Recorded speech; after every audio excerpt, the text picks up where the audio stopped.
2017 সালে প্রথম যখন এমপি হিসাবে নির্বাচিত হন তখন রোজি ডাফিল্ড ক্যান্টারবারি এলাকার প্রথম নারী এমপি হন। লেবার নেতা কিয়ার স্টারমারের বিষয়ে ব্যক্তিগত তীব্র সমালোচনা করে শনিবার তিনি লেবার দল থেকে বেরিয়ে যান। এখন তিনি পার্লামেন্টে স্বতন্ত্র এমপি হিসেবে থাকবেন আরও কয়েক বছর।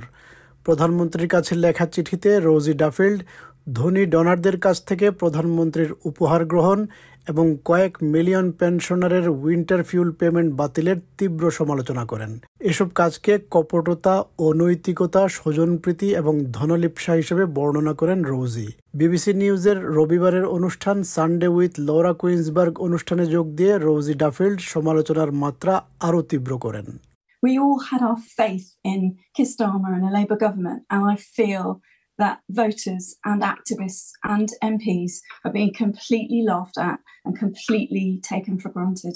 রোজি ডাফিল্ড আরও বলেন, নারীদের বিষয়ে সমস্যা আছে প্রধানমন্ত্রীর, তিনি পুরুষ বেষ্টিত থাকেন।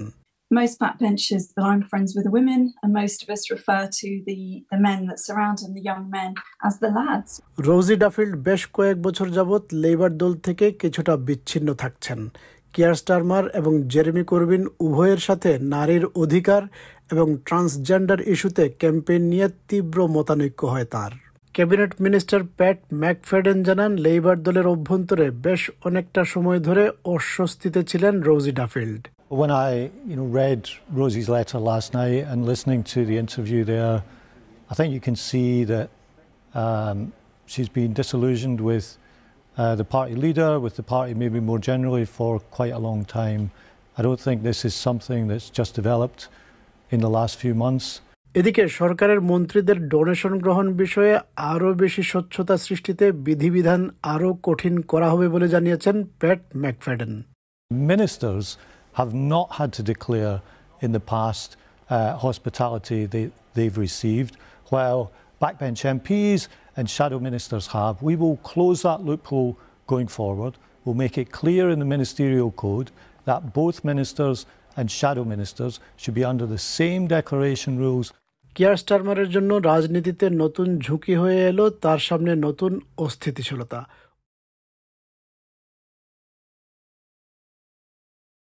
2017 সালে প্রথম যখন এমপি হিসাবে নির্বাচিত হন তখন রোজি ডাফিল্ড ক্যান্টারবারি এলাকার প্রথম নারী এমপি হন।